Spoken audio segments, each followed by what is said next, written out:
नमस्कार, मुद्दा गरम में देख रहे हैं आप, आपके साथ मैं हूं अर्पिता आर्या। आगरा में हादसे में एक लड़की की मौत से गुस्साए लोगों ने जबरदस्त हंगामा किया। गुस्साए लोगों ने पुलिस चौकी में आग लगा दी और इतना ही नहीं, इस दौरान लोगों ने पुलिस पर भी हमला किया। लोगों ने पुलिस बल पर जमकर पत्थरबाजी की। हालात पर काबू पाने के लिए पुलिस ने भी लोगों पर आंसू गैस के गोले छोड़े। बवाल के दौरान लोगों ने पुलिस चौकी के बाहर खड़ी कई गाड़ियों को भी आग के हवाले कर दिया। तो बड़ी खबर इस वक्त की आगरा से आ रही है। आपको बता दें, बड़ी खबर, यहां पर कुछ लोग गुस्साए थे और उन्होंने पुलिस चौकी में आग लगा दी। इतना ही नहीं, इस दौरान लोगों ने पुलिस पर भी हमला किया, ऐसी जानकारी भी मिल रही है। लोगों ने पुलिस पर जमकर पत्थरबाजी की है। जरा दो तस्वीरें देख लीजिए। पुलिस चौकी को फूंका गया, किस तरीके से वहां खड़ी जो गाड़ियां हैं उन्हें भी आग के हवाले कर दिया गया। वहीं दूसरी तरफ नियंत्रण पाने के लिए पुलिस की तरफ से लाठीचार्ज करना पड़ा, क्योंकि जमकर पथराव उससे पहले इन लोगों के द्वारा पुलिस पर हुआ। हालात पर काबू पाने के लिए पुलिस ने आंसू गैस का इस्तेमाल भी किया। कानून व्यवस्था की स्थिति थी, उसको बिगाड़ने का प्रयास किया। तत्काल पर्याप्त फोर्स यहाँ पे मौके पे भेजा गया। एसएसपी स्वयं यहाँ पे मौके पे पहुँचे और स्थिति को नियंत्रित करा। अभी जिस युवक की डेथ हुई है उसका पोस्टमार्टम के लिए बॉडी मॉर्चरी भेज दी गई है। मौके पे पूर्ण रूप से शांति है और जिन लोगों ने भी आगजनी तोड़फोड़ वगैरह करने का प्रयास किया है, सीसीटीवी कैमरा के माध्यम से उनकी पहचान कराई जा रही है। विधिक कार्रवाई उनके विरुद्ध कराई जाएगी। आगरा से हमारे सहयोगी आरिफ खान इस वक्त साथ हैं। आरिफ, क्या जानकारी मिल रही है? कौन थे ये लोग और किस बात से नाराज थे? देखिए अर्पिता, पास के गांव है करबला, वहां का रहने वाला एक पवन नाम का व्यक्ति था। वो ट्रैक्टर चला रहा था और ट्रैक्टर चलाने के दौरान उसका ट्रैक्टर पलटा। आरोप ये है कि पुलिस उसका पीछा कर रही थी, जिसकी वजह से ट्रैक्टर बेकाबू होकर पलटा और उसमें उसकी बात हो गई। इसी बात को लेकर तमाम गांव वाले इकट्ठे हो गए। बताया जा रहा है हजारों की तादाद में यह लोगों की भीड़ थी और उन लोगों ने चौकी फूंकती, वाहनों में आग लगा दी, पथराव किया, बवाल किया, हंगामा किया। तो कुल मिलाकर ये करीब 1 घंटे तक पूरे आगरा में ये जो जिस रोड पर मैं खड़ा हूँ यहाँ पर जबरदस्त हंगामा होता रहा और अफरा तफरी का माहौल रहा।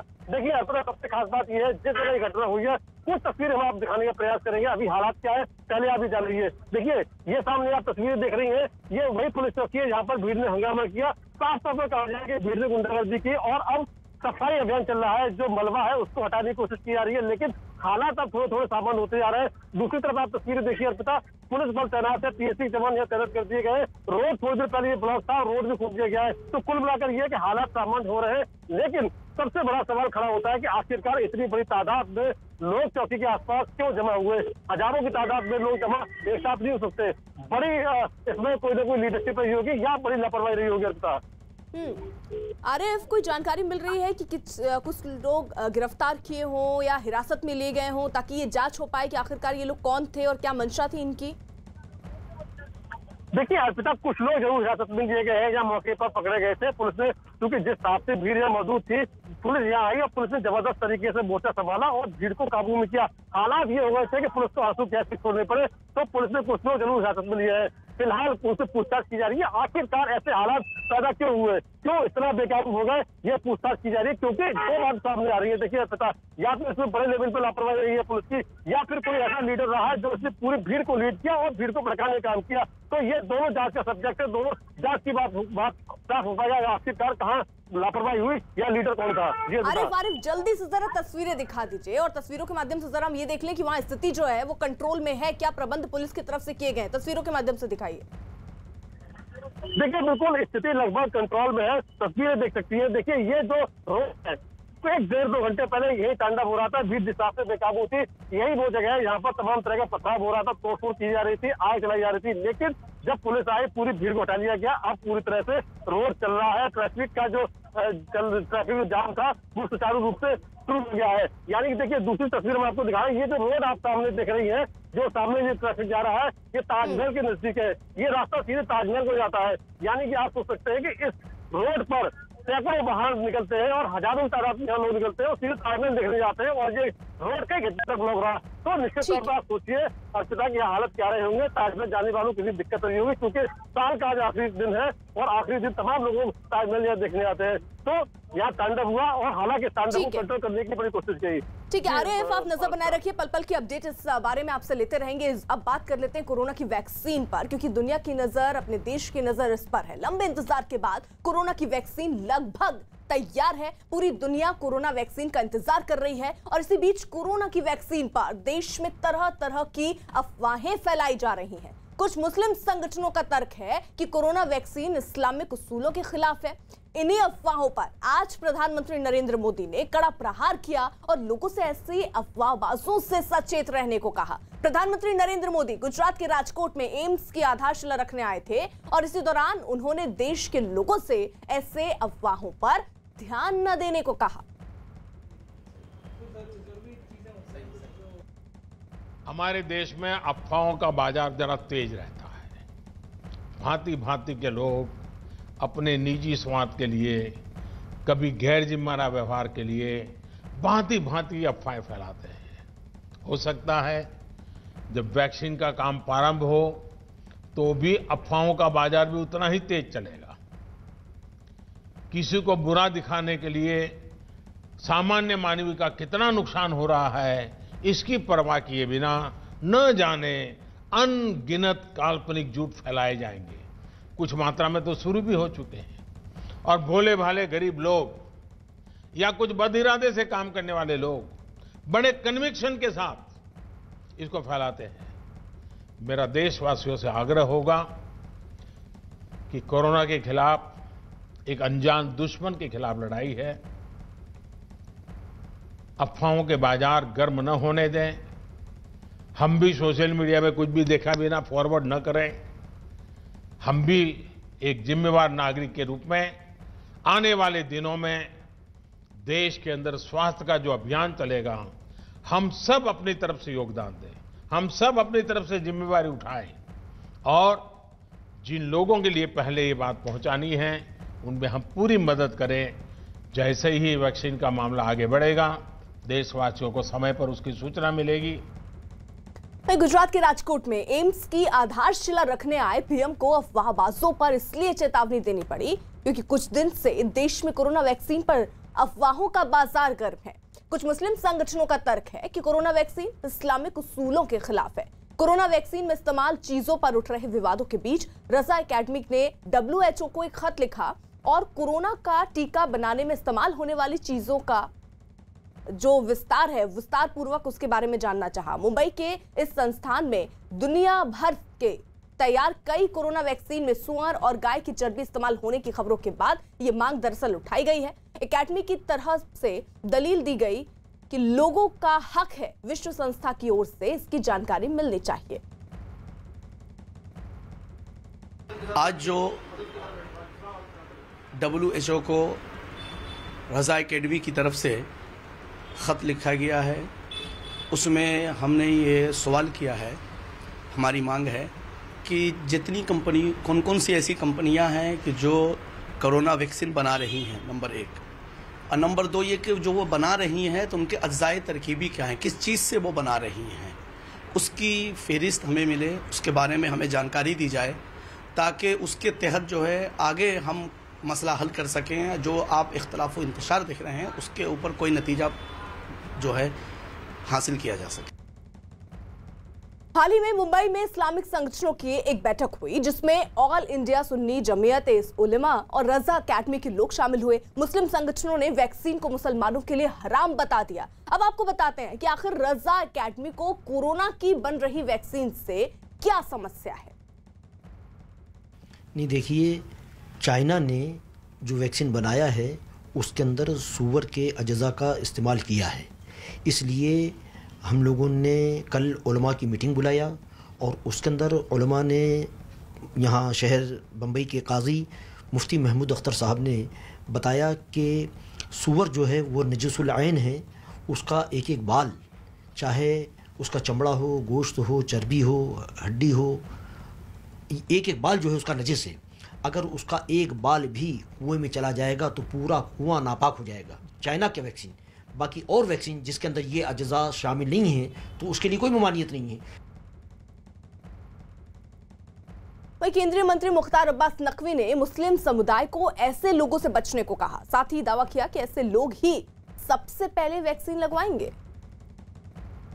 कोविड की वैक्सीन को लेकर तमाम तरह की बातें सामने आ रही हैं। कई सारे लोग इस पर लेकर सवाल भी उठा रहे हैं। देखिए, हमारे देश में कई फर्जी फतवों का फेडरेशन चलता है और ये जो है वो फर्जी फतवे जो है वो ठेले पे सब्जी की तरह बेचते रहते हैं। ये वो लोग हैं जिन्होंने कि डेंगू पर जो है वो फतवा जारी कर दिया था कि डेंगू का जो है वो वैक्सीन मत लगवाओ, और ये वही लोग हैं जिन्होंने कि हज पर जो लोग हज यात्रा पे जाते हैं उन पर भी फतवा जारी किया था कि हज यात्रा पे जाने में वैक्सीन मत लगवाओ। तो ये लोगों की सेहत और सलामती के दुश्मन है। और एक बात आप समझ लीजिए, जब वैक्सीन जैसे ही शुरू होगी लगना, ये फतवों के फर्जी फेडरेशन के लोग जो है सबसे पहले वैक्सीन लगवाएंगे और लोगों से कहेंगे मत लगवाओ।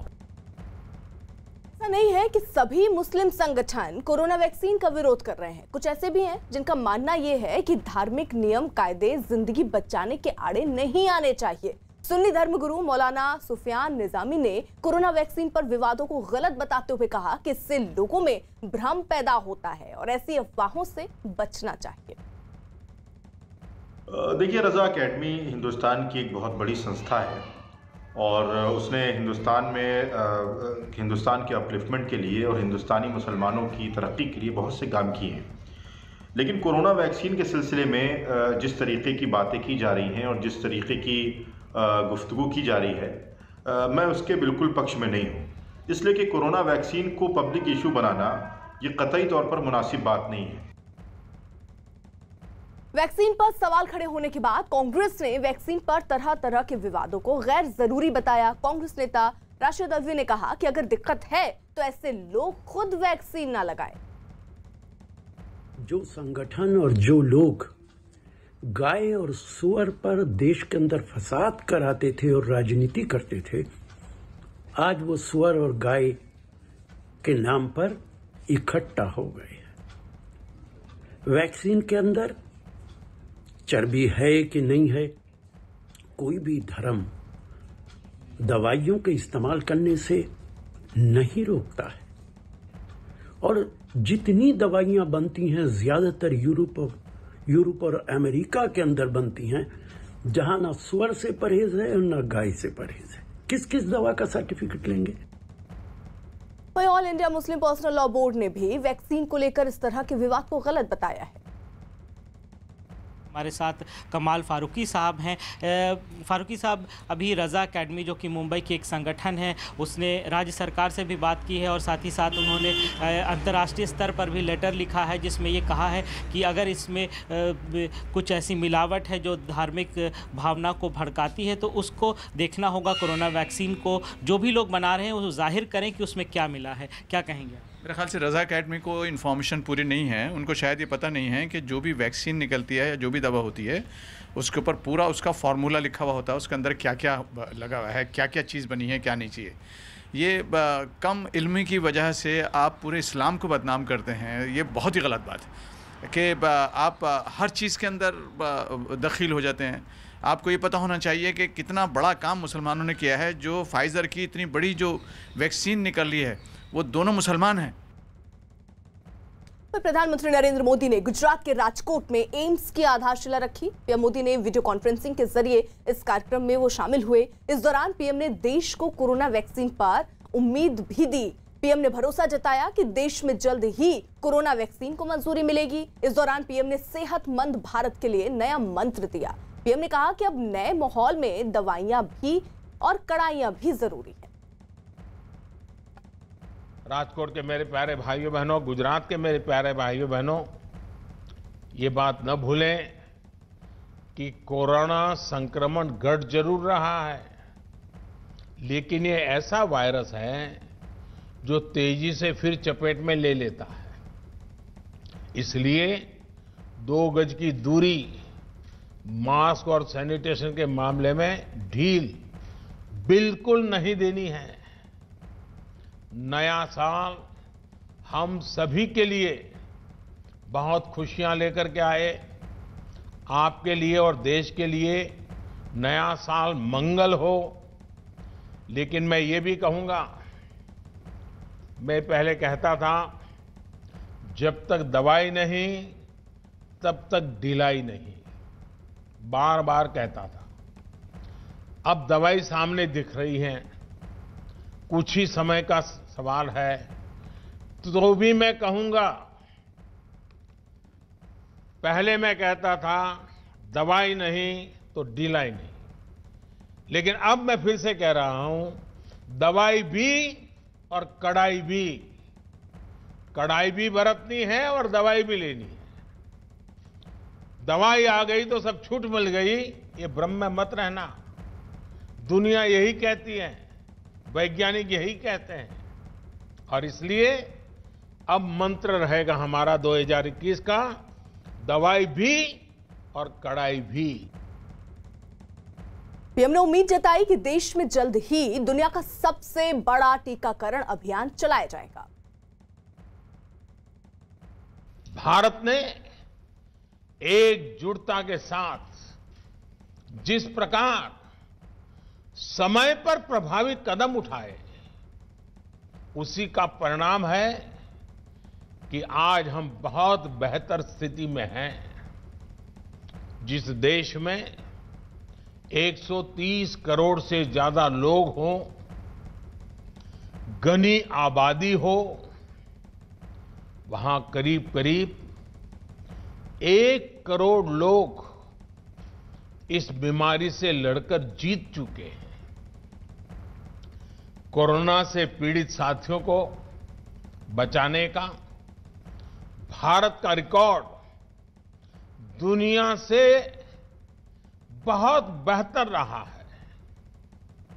वहीं अब संक्रमण के मामले में भी भारत लगातार नीचे की तरफ जा रहा है। भाइयों और बहनों, साल 2020 में संक्रमण की निराशा थी, चिंताएं थी, चारों तरफ सवालिया निशान थे। 2020 की वो पहचान बन गई, लेकिन 2021 इलाज की आशा लेकर के आ रहा है। वैक्सीन को लेकर भारत में हर जरूरी तैयारियां चल रही हैं। भारत में बनी वैक्सीन तेजी से हर जरूरी वर्ग तक पहुंचे, इसके लिए कोशिशें अंतिम चरणों में हैं। दुनिया का सबसे बड़ा टीकाकरण अभियान चलाने के लिए भारत की तैयारियां जोरों पर है।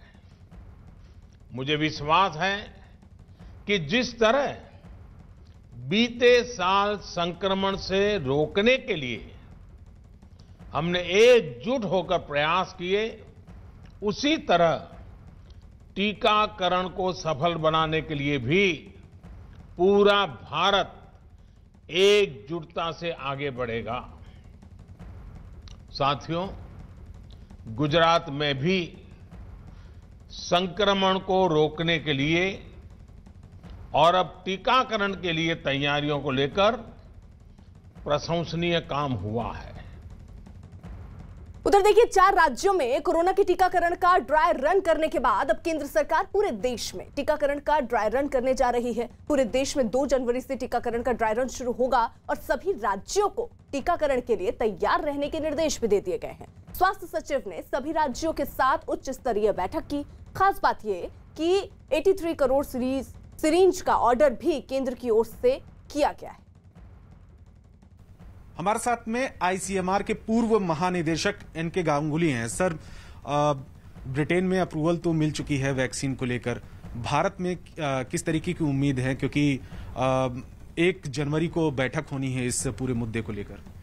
भारत में तो बहुत आसान है, अब बिल्कुल हो जाएगा, क्योंकि ये एक बहुत बड़े ट्रायल का हिस्सा था जो एस्ट्राजेनेका वाला वैक्सीन है, क्योंकि वो यूके में ट्रायल हुआ, ब्राजील में हुआ, इंडिया में हुआ और एक आध और कंट्रीज में हुआ मिडिल ईस्ट के। सो सारा डाटा जो है वो ब्रिटेन ने अच्छी तरह से देखा है और ब्रिटेन के एफडीए ने, और काफी वक्त लगाया उसे जांच करने के लिए। तो अब उनकी रिपोर्ट मिल जाएगी, तो भारत का उसमें एडिशनल डाटा है, तो उसमें जो मिलने की उम्मीद है वो बहुत अच्छी है, वो मिल जाएगी। तो जब भी मीटिंग होगा मेरे ख्याल से मिल जाएगी, क्योंकि कागज मंगवाने में वक्त लगता है। तो कागज जब आया है तो वो कागज ये लोग अब जांच करेंगे, उसके लिए थोड़ा वक्त चाहिए होता है।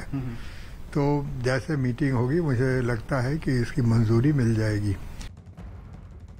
कोरोना वायरस को मात देने के लिए दुनिया ने वैक्सीन से उम्मीद लगा रखी है, लेकिन वैक्सीन पर भारत में कोई ना कोई विवाद सामने आ रहा है। एक तरफ रजा अकेडमी ने वैक्सीन में सुअर की चर्बी का मुद्दा उठाया, तो वहीं एक हिंदू संगठन वैक्सीन में गाय के खून होने का शक जताते हुए आपत्ति जता दी।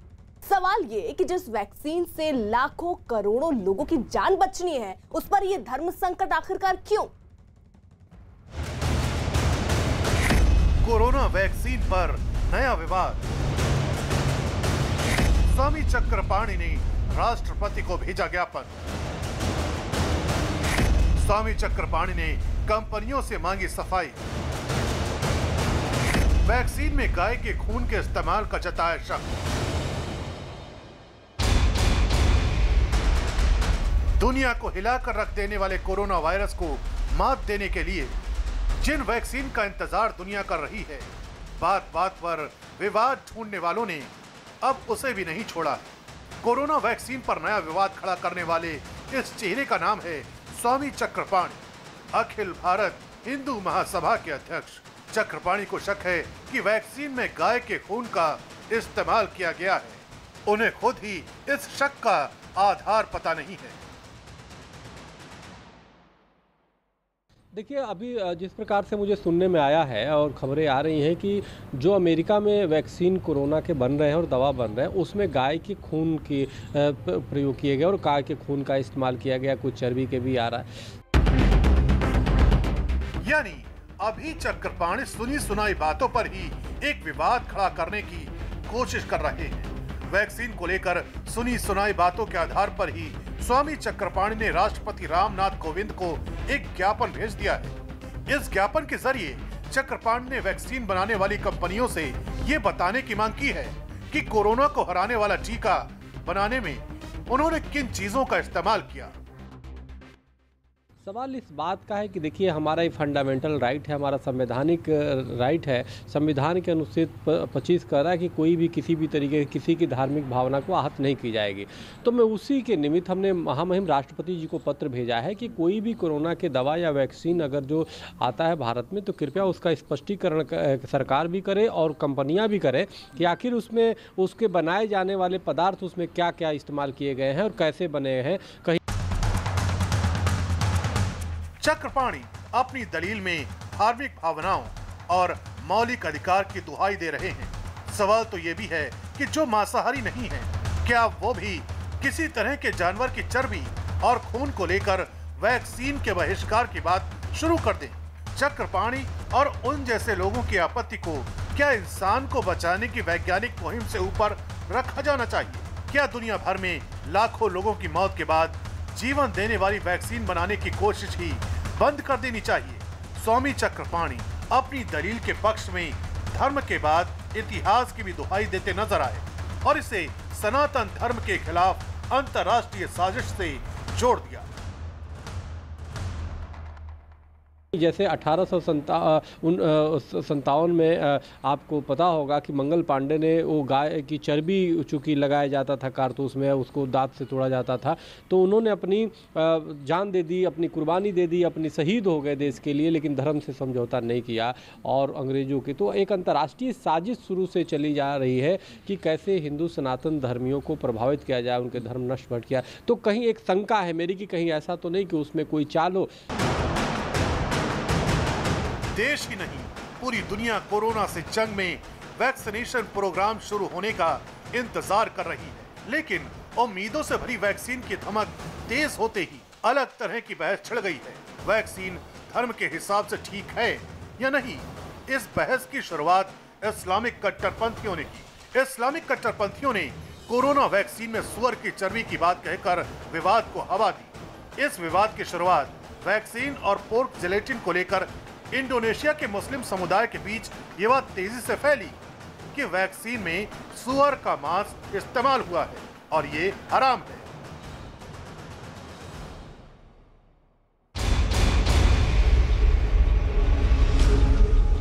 धीरे दुनिया की बड़ी मुस्लिम आबादी के बीच इस पर चर्चा शुरू हो गई, जिसके बाद धर्म गुरुओं को आगे आकर बयान जारी करने पड़े।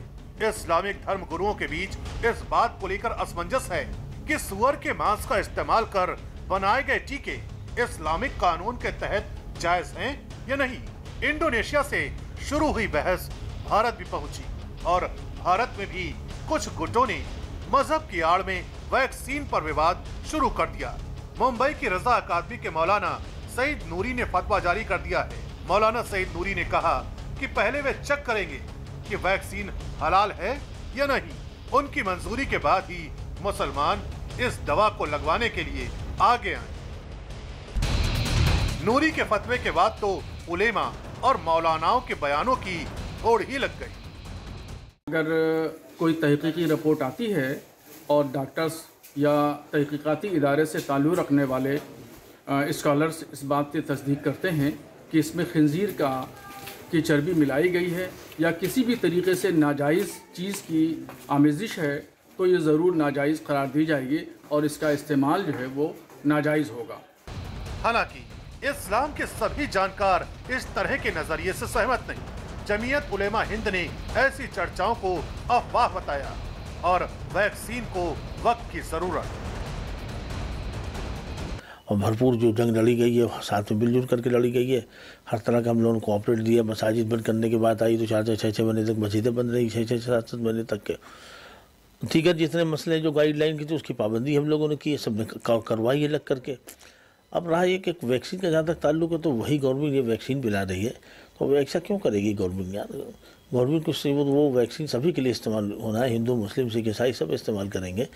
तो ये सब जायज़ और नाजायज़ सब दुनिया भर की बातें जो अफवाहें फैलाते हैं ये सब गलत हैं, बेबुनियाद है।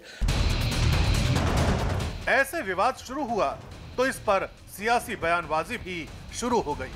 हालांकि ज्यादातर सियासतदान की सोच है कि वैक्सीन को लेकर किसी भी तरह की गलतफहमी में न रहे और देश किसी भी तरह से कोरोना को मात दे, ताकि बीमारी की वजह से किसी की जान न जाए। सुअर की चर्बी से है तो गाय की चर्बी से है, ये भ्रम फैला करके शायद महामारी को रोकने में मदद करने के बजाय महामारी को फैलने वाली भाषा होगी। जो कोरोना वैक्सीन के बारे में तरह तरह की जो बातें की जा रही हैं, कोई कहते हैं कि गाय के खून से बने हैं, कोई सूअर के उससे बने हैं, तो ये दुर्भाग्य की बात है कि इस तरह की बातें उठाई जा रही हैं। बड़ी मुश्किल से, बड़ी मेहनत से दुनिया भर के जो साइंसदान हैं उन्होंने वैक्सीन को डेवलप किया है और वैक्सीन को बनाया है। कोरोना की वजह से दुनिया भर में 17 लाख से ज्यादा लोगों की मौत हो चुकी है, जबकि भारत में इस वायरस ने करीब 1,47,000 लोगों की जान ले ली है। पूरी दुनिया की रफ्तार को रोक देने वाले इस वायरस पर बेवजह विवाद से इंसानियत को ही धक्का पहुंचेगा।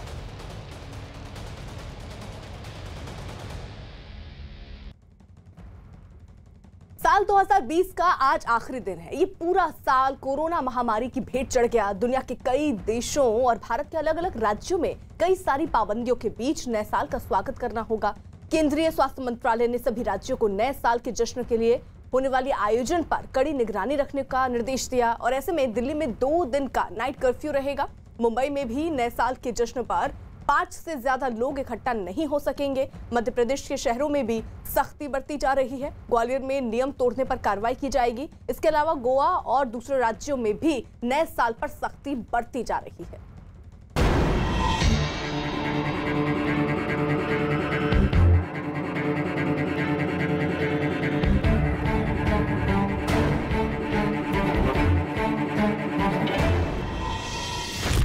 जश्न पर कोरोना का असर। देश में कई जगहों पर सख्ती।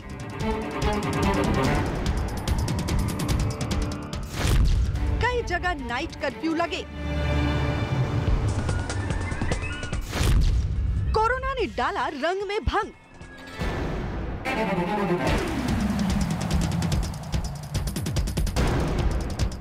हर बरस नए साल के स्वागत के लिए जिस तरह का जश्न और जोश दिखता था, वो कोरोना के खौफ की वजह से इस बार नदारद है। देश की राजधानी दिल्ली हो या पर्यटकों की पसंदीदा जगह गोवा, इस बार पुरानी रौनक कहीं नजर नहीं आने वाली। बीते करीब 1 साल से जिस कोरोना ने दुनिया की रफ्तार रोक दी, उसी कोरोना का कहर नए साल के जश्न पर भी नजर आने वाला है। कोरोना के खतरे को देखते हुए दिल्ली में नए फरमान जारी कर दिए गए हैं। डीडीएमए के आदेश के मुताबिक दिल्ली में 31 दिसंबर यानी आज और 1 जनवरी की रात कर्फ्यू रहेगा। रात 11 बजे से सुबह 6 बजे तक कर्फ्यू रहेगा। सार्वजनिक जगहों पर भीड़ लगाने पर रोक लगी। एक जगह 5 से ज्यादा लोग जमा नहीं हो सकते। सार्वजनिक जगहों पर जश्न मनाने पर रोक लगी। हालांकि लाइसेंस वाली जगहें पब्लिक प्लेस के दायरे में नहीं आएंगी। यही नहीं, नए साल के पहले दिन सुबह से ही कई जगहों पर पाबंदी रहेगी। इस बार 1 जनवरी को कोविड के चलते कई सारी जो जगह हैं, जैसे चिड़ियाघर हो गया, आपके इंडिया गेट के लॉन्स हो गए, उन जगहों पर एक्सेस अलाउ नहीं की गई है। तो पहले तो मैं गुजारिश करूंगा सिटीजन से कि कोई व्यक्ति जो पिकनिक बनाने के हिसाब से चिड़ियाघर आना चाहता है या लॉन्स में आना चाहता है, इंडिया गेट के, या कहीं और जाना चाहता है, वो चेक कर ले कि वो सेवाएं और वो सर्विसेज खुली हैं कि नहीं खुली हैं। ये ना हो कि वो वहाँ पहुंचे और निराश हों। इन हिदायतों के बावजूद सड़कों पर भीड़ भाड़ हो जाए तो उससे निपटने के लिए दिल्ली पुलिस ने अपनी तरफ से कुछ इंतजाम किए हैं। ट्रैफिक पुलिस के जवान जगह जगह रात भर तैनात रहेंगे।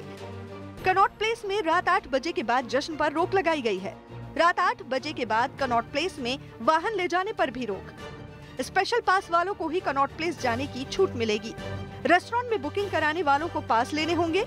रेस्टोरेंट वालों को कोरोना के दिशा निर्देश का पालन कराना होगा। शराब पीकर गाड़ी चलाने वालों पर सख्ती की तैयारी है। ड्रंकन ड्राइविंग नहीं होना चाहिए। काफ़ी मात्रा में चेकिंग वगैरह होएगा। स्पीड ड्राइविंग, इस प्रकार की भी चीज़ें नहीं हो। और हम सभी दिल्ली वासियों को मैं विश करता हूं कि नए साल में जो हमारा आगमन है बहुत ही शुभ तरीके से हो। नए साल के जश्न के लिए हिंदुस्तान के लोगों की पहली पसंद गोवा हमेशा से रही है। इस बार भी कोरोना के खतरे के बावजूद गोवा में सैलानियों का तांता लगा है। गोवा सरकार का दावा है कि नए साल का जश्न मनाने के लिए अब तक करीब 45 लाख लोग गोवा पहुंच चुके हैं। ऐसे में सरकार के सामने कोरोना प्रोटोकॉल का पालन कराने की चुनौती बढ़ गई है। ईयर एंडिंग के लिए ढेर सारे टूरिस्ट गोवा में आ चुके हैं।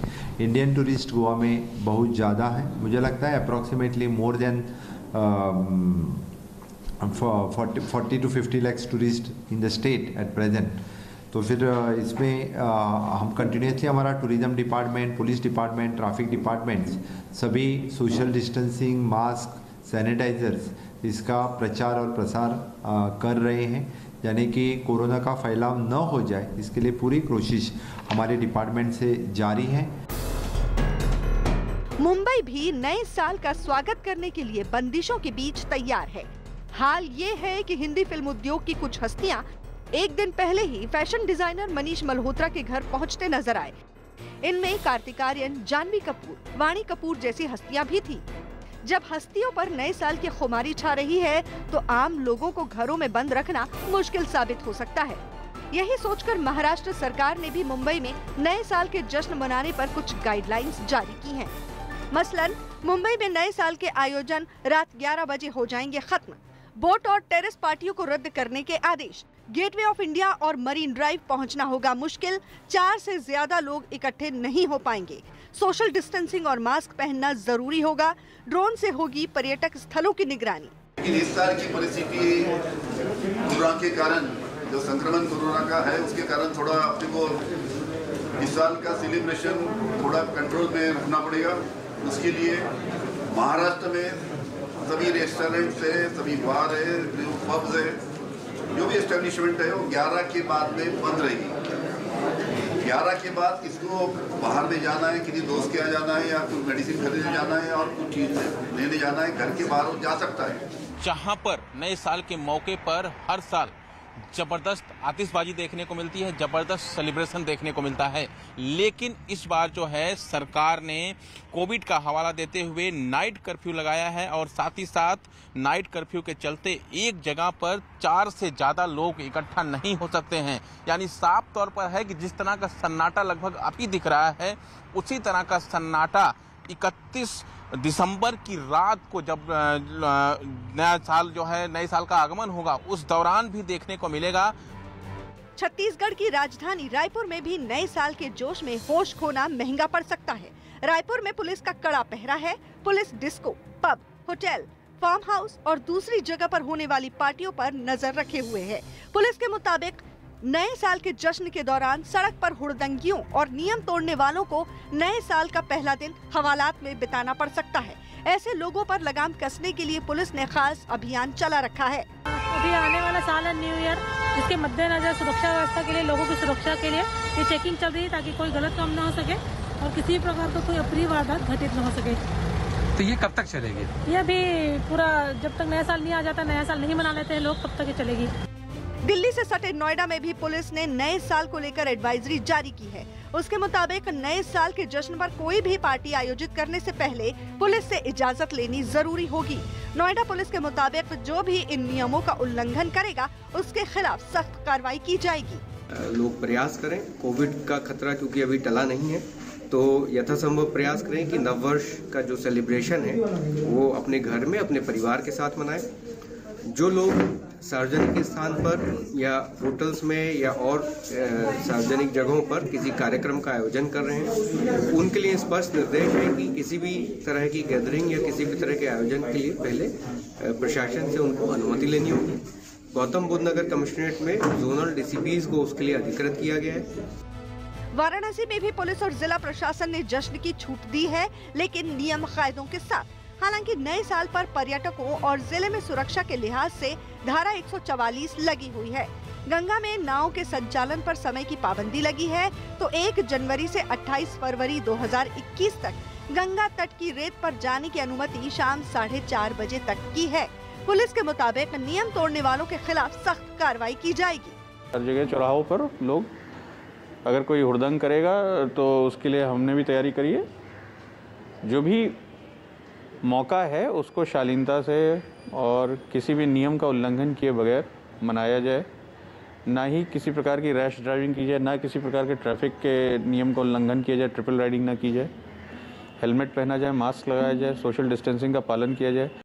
मतलब साफ है कि नए साल का जश्न तो होगा, लेकिन इस बार उसकी चमक फीकी रहेगी।